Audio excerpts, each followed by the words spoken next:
I'm Kay Spears, and I'm with the Genealogy Center.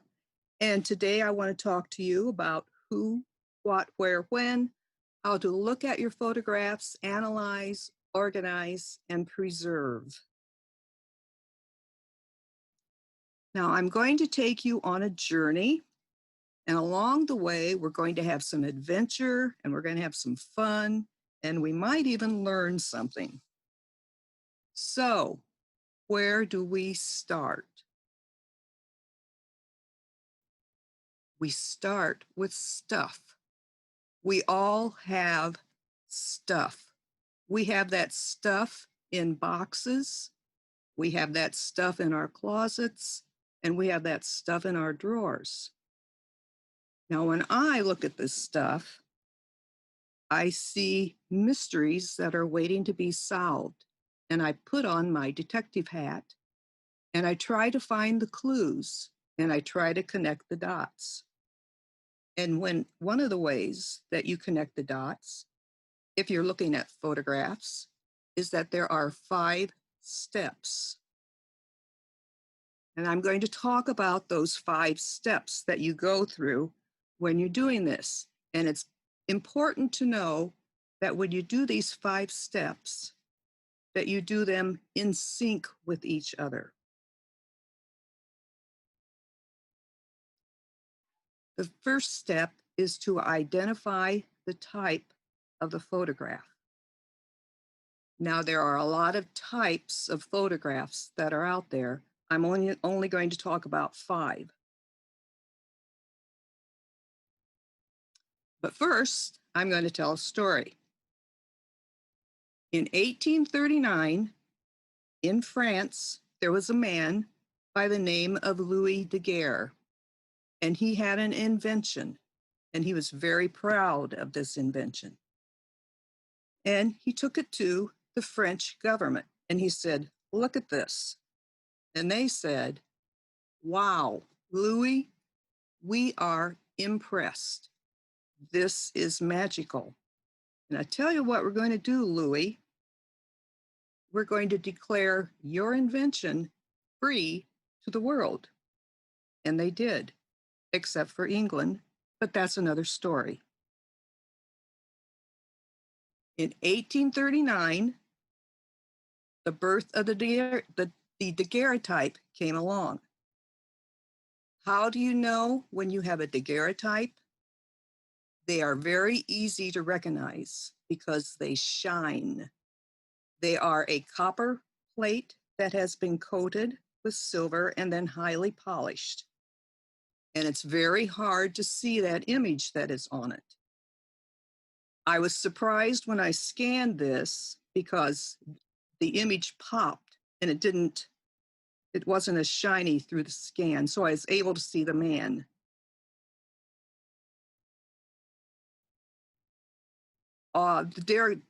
Hopefully, if you have a daguerreotype, you will still have it in its case. And the way they did that was they would take the daguerreotype, they would put a piece of glass on it, then they would put a piece of mat on it, and they would put a preserver on it, and they'd put it in that little case. So let's look at this daguerreotype that's in front of us and see if there are any clues. There is an embossed leather case. And in 1859, there was another invention called the thermoplastic. And there's an example of the thermoplastic off to the left, the lower left. So this indicates to me that this case was before 1859. So that is a clue to the date of this artifact. There is an embossed velvet right here. And that was popular after 1840. This is a very simple mat, and this is the preserver, and those came along in 1847. But there is another clue as to the date of this.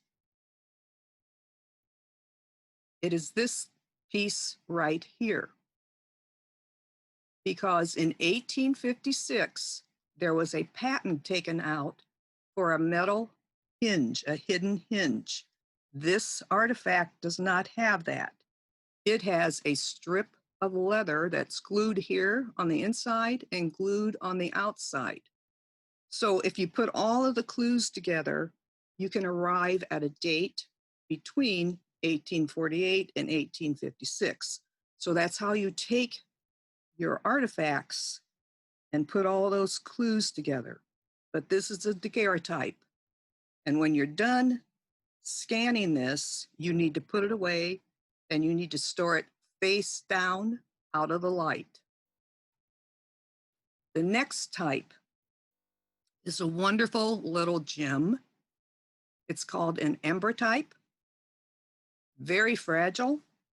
The technique was created in 1850 and it was patented in 1854. So there's another clue. Now, the way these are created, they are shot on glass, and that's why they are extra fragile. A lot of times there was glass on the front of them, and then the glass on the back, and the back glass was lacquered. These are not glass negatives. These are positives. A lot of times you'll see the lacquer on the back is flaking off. Now, when I scanned this one, I noticed that it was red. So sometimes when you're doing this, you go down different paths and you find more things to research. And I discovered that color glass for ambrotypes came along around 1858. There was also ruby and green color. So we can put a date on here of around 1858 for this ambrotype.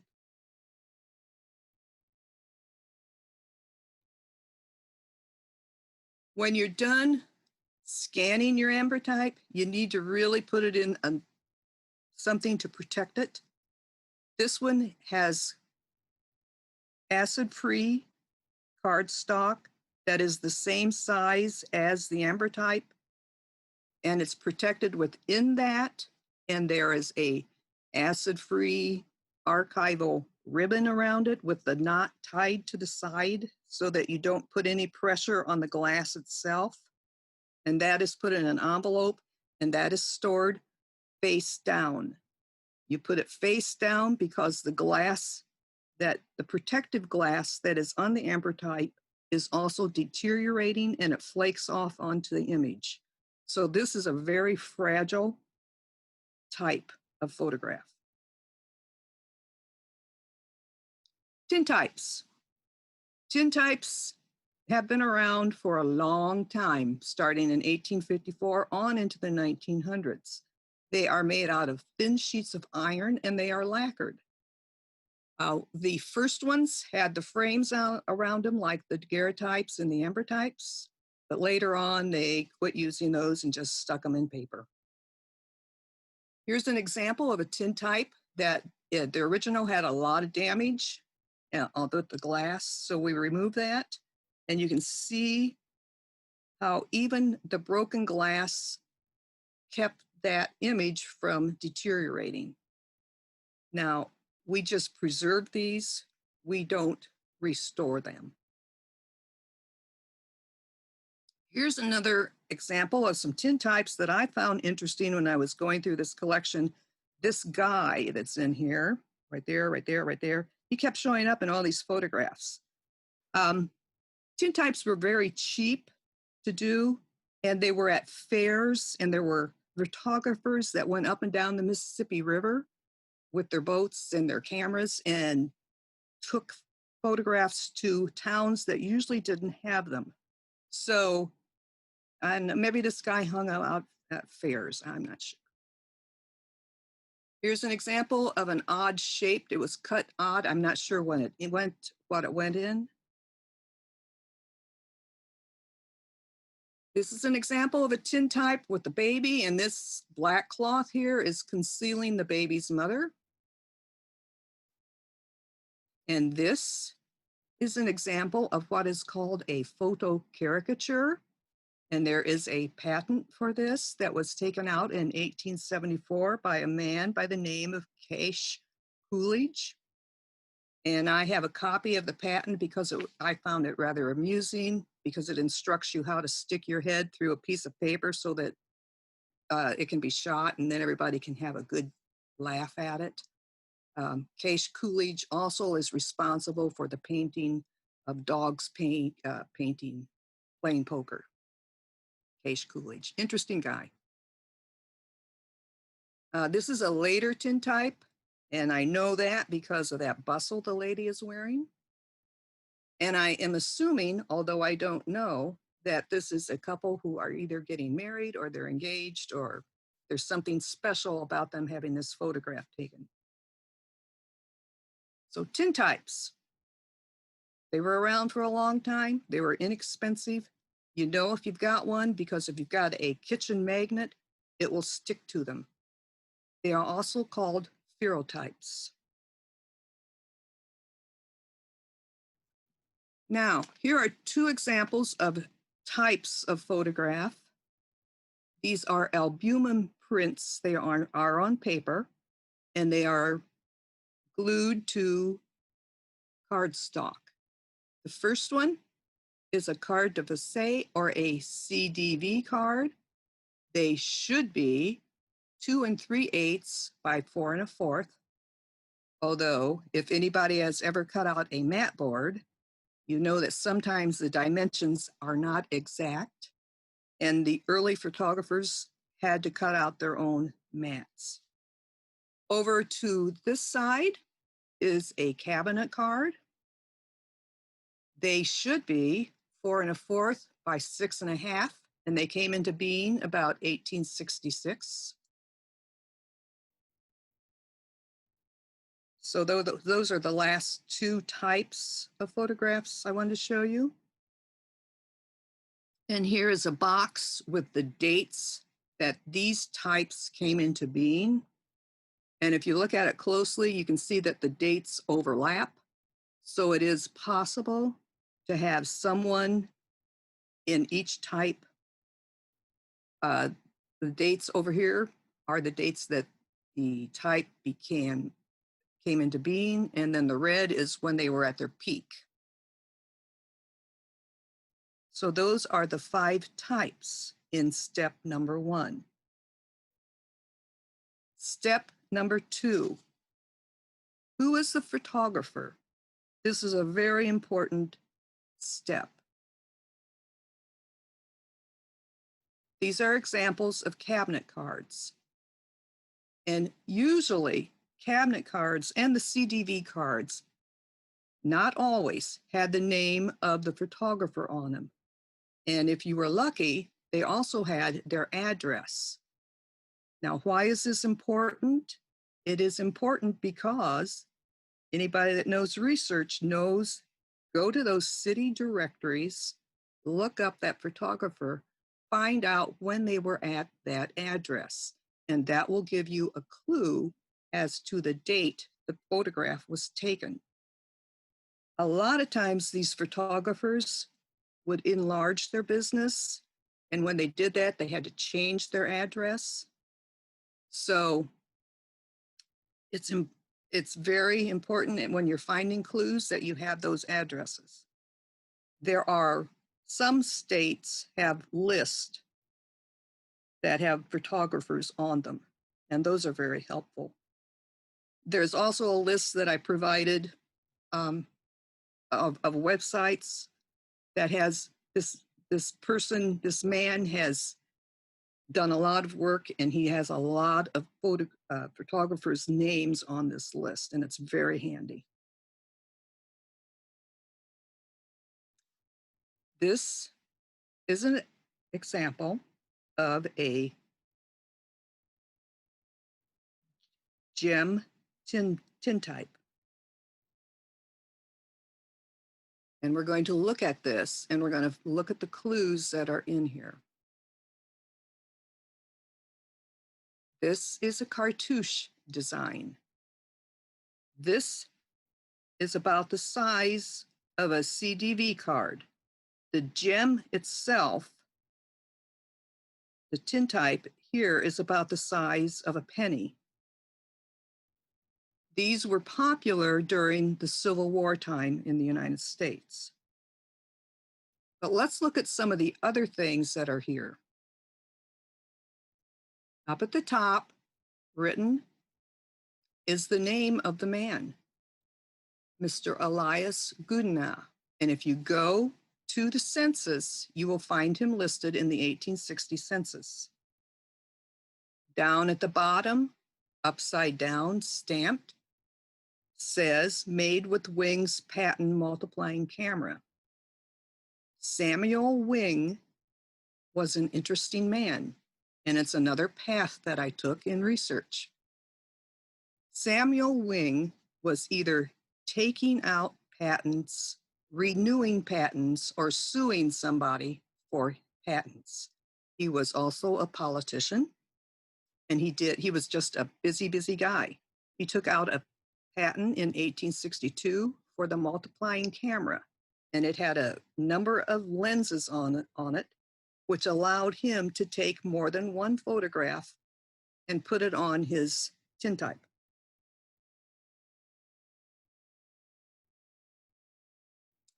Up at the top is the photographer's name, E. Parker. I found Miss Parker at this address in 1863. Now, one of the other clues that I stumbled across when I was looking through the patents. Samuel took out another patent for a paper mount in 1863. That patent instructed you how to make slits in the cardboard and stick this metal piece in there. So if you put all those clues together, you can arrive at a date that this photograph was probably taken between 1863 and 1865. Always look at the front and the back of these photographs. Over here is what is called a revenue tax stamp. Those were used in the American Civil War. However, photographers only used them between 1864 and 1865. So if you've got one of those on your photograph, you've got a year that you can find and locate people. Step number 3, settings and scenes. Make sure when you're looking at a photograph that you look at everything that's in the photograph and not just that person. And this is a good time to have a family get together, and you can all sit around and you can look at things and see if anybody there knows what kind of car that is. Look at everything in it. What season is it? And yes, I know things are black and white, but we know that this is probably taken sometime in the winter.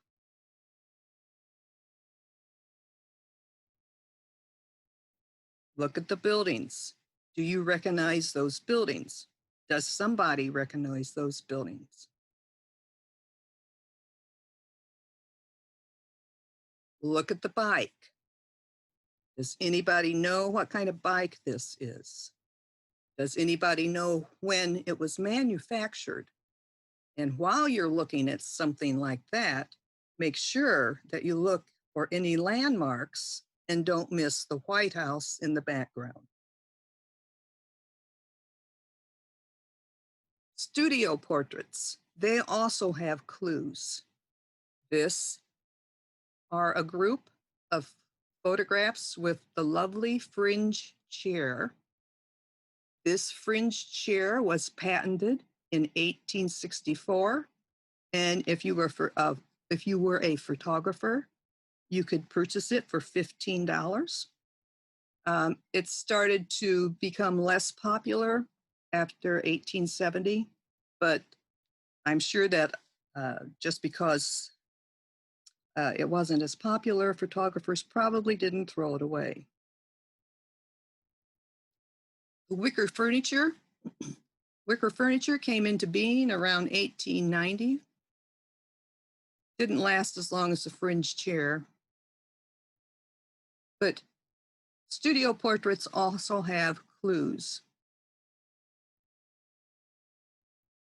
Step number 4, clothing and hairstyles. And I always preface this part before I talk about it.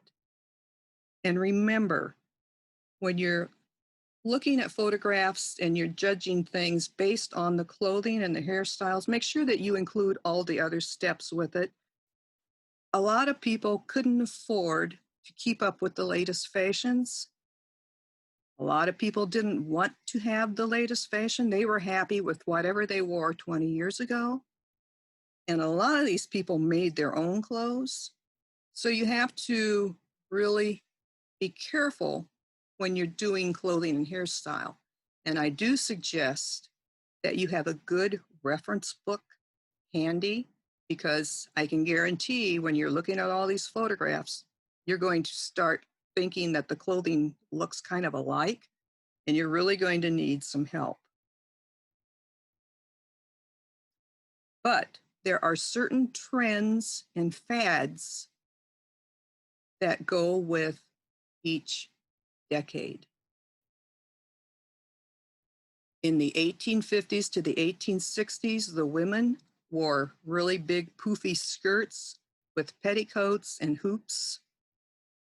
And if you look carefully at these, you'll notice there is a difference in the shoulders of the ones from the 1850s as opposed to the shoulders in the ones from the 1860s.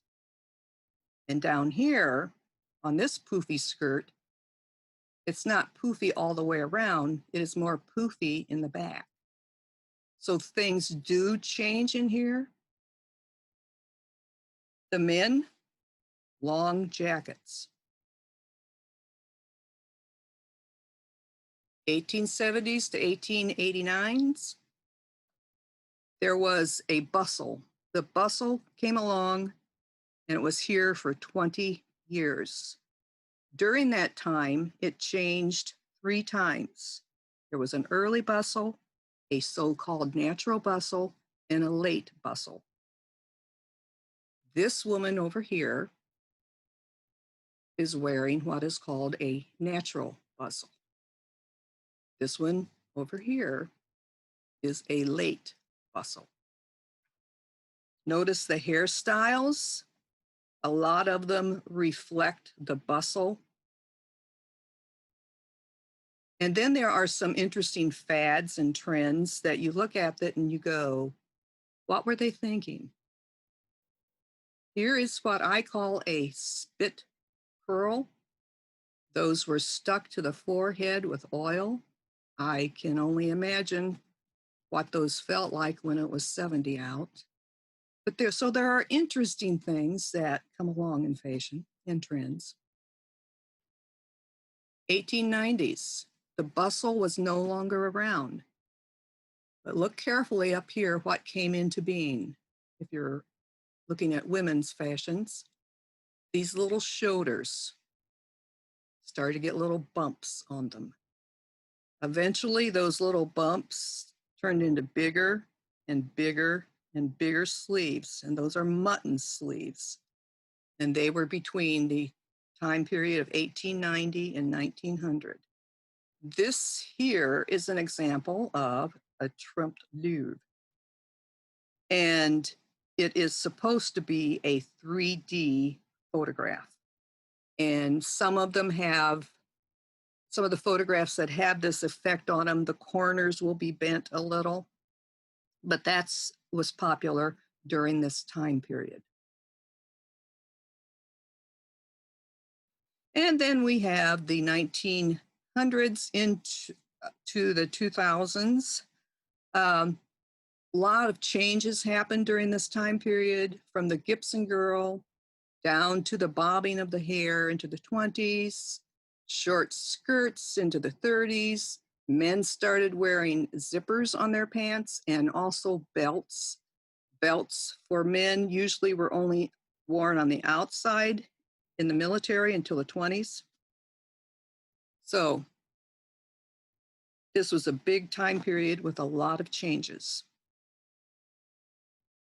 And then sometimes you have things that you don't know exactly where they go, and you put those aside.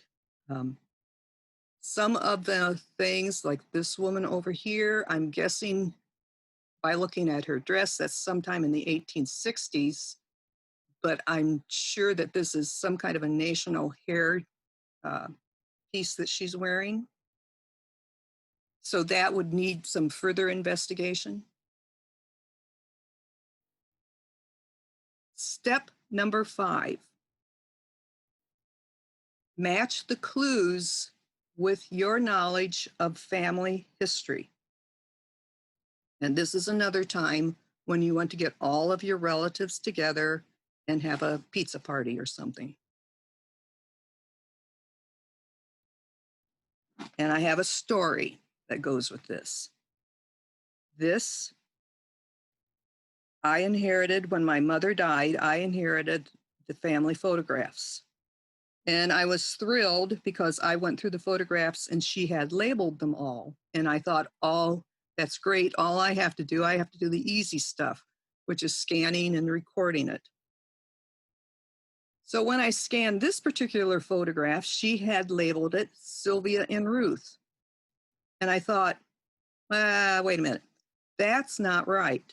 I know that this is Sylvia because that's my grandmother and I recognize her. But this does not look like Ruth. So I had to pull out the handy dandy little pedigree charts.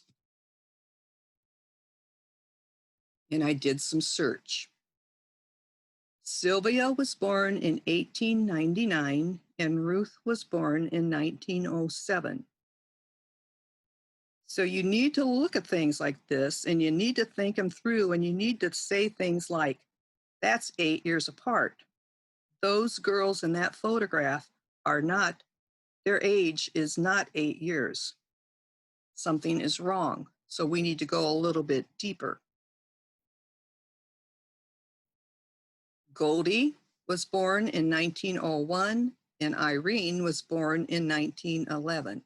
Well, if I've already crossed Ruth off of the list, I'm going to cross Irene off. And I'm going to say that this is Goldie because that's only a couple years difference in those ages. And that looks better.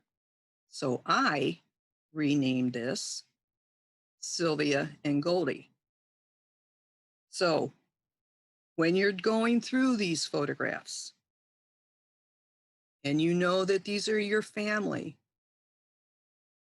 think through what you're doing. Don't always take it for granted that what someone has labeled is correct. And it is a good time to get your family together. So those are the 5 steps that you use in conjunction with each other to analyze your family photographs. But sometimes you have groups of things that aren't your family. And I want to show you another tool that I'm sure you're all familiar with, and that's Google. Google can be our friend. And I'm going to give you some examples of things that I have found and paths that I've went down to discover things. This is a photograph of some people in a classroom. I have no idea who these people are. I don't even know what country they're from. I do have their names on the back of the card. So what I did, if I had only Googled one of those names, the chances of me getting a good hit wouldn't be very good. So I did a Google with 4 of the names, and I got a hit. This turned out to be the graduating class from 1895 of Springport, Michigan. So because I did the name search on Google with all of these four names, I got a really good hit. I did contact Springport. I asked them if they would like to have a copy, and they said yes. So that copy, that photograph is home. Now, this one we saw earlier. This is a cabinet card. And I thought this was an interesting photograph. Just sometimes when you're looking at photographs, there's just something about them and the person that's in them that you want to know more. I have no idea who this person is. And I did ask some of my colleagues what they thought, and they thought it was a Shakespeare actor. And I thought, nah, I don't think so. So I did some searches and I started Googling down here the photographer. And here are the things that I found, lots of clues. In 1880, between 1880 and 1890, Constantine Eisenhart had his business located at 204 and 206 Randolph Street in Detroit. So I found out some information on the photographer. So I did some more Googling, but this time I Googled ruffled collars. And I got some hits on that, some really interesting hits. I found out that in 1874, a church by the name of St. Peter's Danish Evangelical Lutheran Church came to Detroit. And they located themselves there around 1880.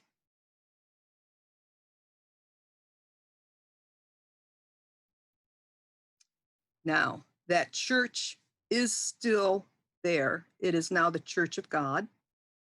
But when you Google a map, when you do a Google map, you will find out that that church is only a 15-minute drive away from the address on Randolph. Now, I suspect that this man is a bishop from that church, so I need to do some further investigation. I will be contacting a number of historical societies to see if we can find a name for him, which is my goal. Now, this is the other photograph that I found is interesting, and there are a lot of clues in this photograph, and some of them are dead ends. But here's what I have found so far on this photograph. Over here is a typewriter. This typewriter is the Fox typewriter, and it went out of business in 1920, which doesn't really mean anything, just means that he's got an old typewriter in his office. This is called a candlestick phone on an accordion mount. Train depots use that a lot, which leads me to the other clues. In the background, the calendar's on the wall. It'd be really nice if I could make out the year, but I can't. But I do know it's January 31st and that this up here is a steam engine. Out the window, very hazy, is a car. And just looking at the grill work of the car makes me think that this is probably in the 1830s, maybe 1840s. And then there is one other clue. Over there is another calendar. And I was able to zoom in on that and look at it, and it turns out to be a Zephyr train, and that Zephyr train was in production in 1935. So those are the clues I have so far. The Zephyr is the best clue. I intend to do some enlargement of the paper that's on his desk to see if I can make out anything on that. I also have the negative that goes with this photograph, and maybe that will help me. So That's an example of a work in progress. And I did this stuff using Google. Okay, now going to do something with you. I'm going to show you how to enhance your powers of observation. And I'm going to show you some examples of some photographs. You are going to be looking at them for approximately 5 seconds, and you are going to be looking at all of it.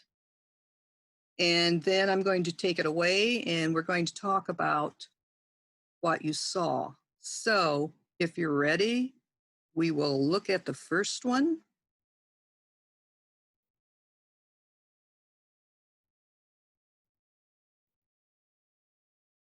And that's all the chance that you get. Now, hopefully, and if some of you have seen this photograph before, you mustn't cheat. Uh, Hopefully, you've looked at the whole thing and not just the people that were in the front of it. You look at the left side, the right side, the bottom, and you should try to remember the 5 steps that we went through when you're looking at this. So let's bring that photograph back and look at what we saw. So we have some people having fun, and we know that they had fun centuries ago. Over here on the top is a shadow of a tree with a leaf. We got leaves. We got leaves back here. It's very sunny, so we can kind of guess that it's warm. And we also have a guy with an ugly tie who has his shirt sleeves rolled up, which would also indicate that this is a warm day. If we look at the lengths of the women's dresses, even though they are setting down, we should be able to guess that, well, we should be able to see that they don't have any bustles on. They don't have a lot of petticoats. You can see their ankles. So these are shorter dresses, even though they're setting. And I'm going to guess that probably this photograph was taken around 1918 or 19. And then we're going to do a little bit of closer look. I don't know why the one guy has a dowel. But if we look at their faces, we sort of see a resemblance in some of these people. They look alike.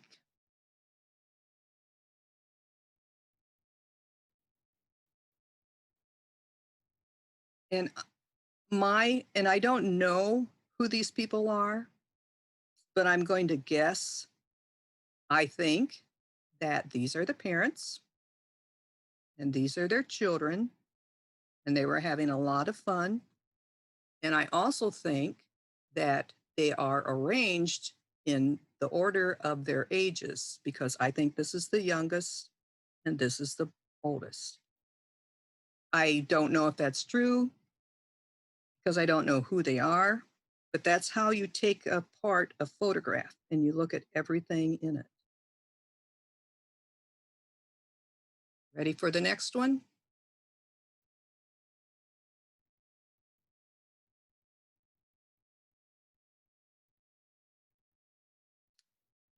Okay. So, what did you see?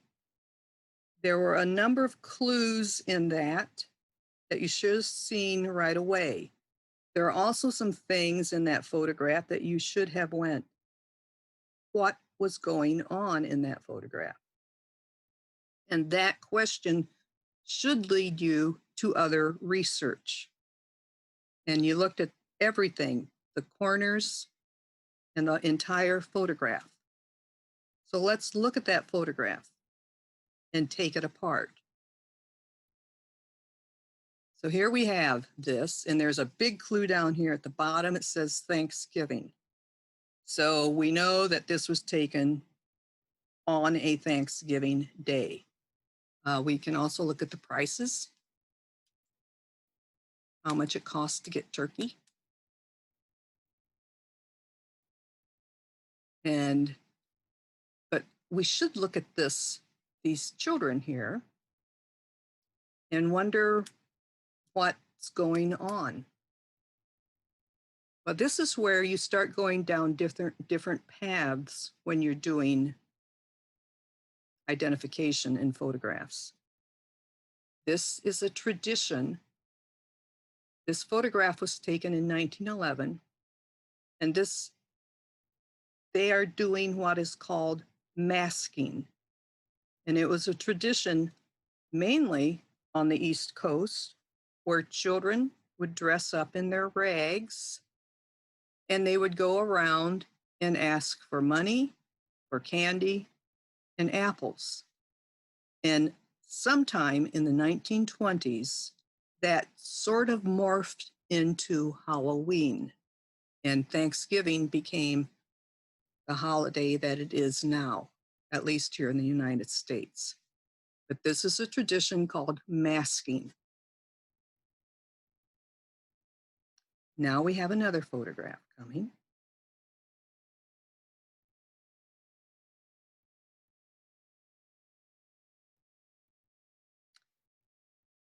So there was one big clue in that photograph. Hopefully you saw it, but you needed to look at the entire photograph,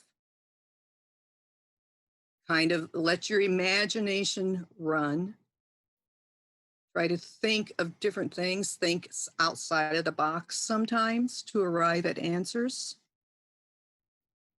So let's look at this photograph again. So we have a train. We have leaves on the tree back there. We also have some suitcases. So we should be able to jump to a conclusion that somebody's going on a trip. And then we have, and I hope everybody saw it, then we have this hat. That is, of all the clues that are in this photograph, that's one of the biggest ones because that hat indicates a time period in the 20s. Now, this particular photograph has a story that goes with it.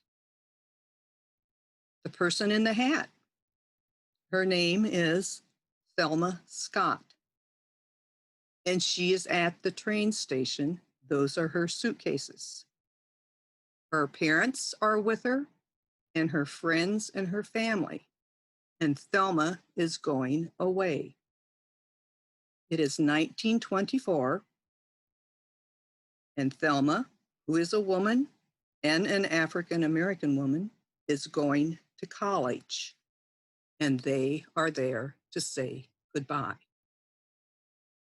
And that story is Thelma's connection to her family now.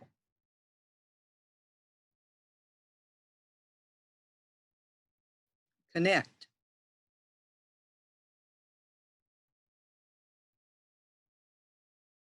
Photographs can be very powerful. They connect us to our past. They tell our history. There are some photographs that everybody knows what went on, and they know most of the story. There are other photographs that we still connect to, even if there is more history to be found out about them. Those photographs connect us to our past, and they tell stories. Sometimes those stories can be interesting, and sometimes those stories can connect us to something that we did when we were young, and we can identify with it.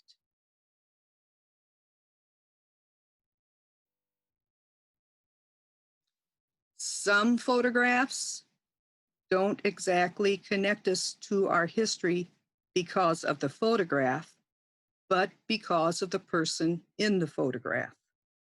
This photograph is Sarah Bernhardt, and she was an actress. And there are a lot of books out there about her. And those books connect to this photograph and they tell stories. And those stories are our past. And why do we care about the stories? We care about the stories because we have stuff. This stuff is full of voices that are waiting to be heard. And I urge everybody that has stuff to start scanning them and organizing them and telling the stories of the people that are in them, because that is something that we need to leave behind. And we can connect to that. And I can guarantee you that someday your grandchild, your niece, your nephew, they're going to want to know those stories. So identifying these photographs and preserving them and telling the story is something that we can leave behind, and it connects us. And that is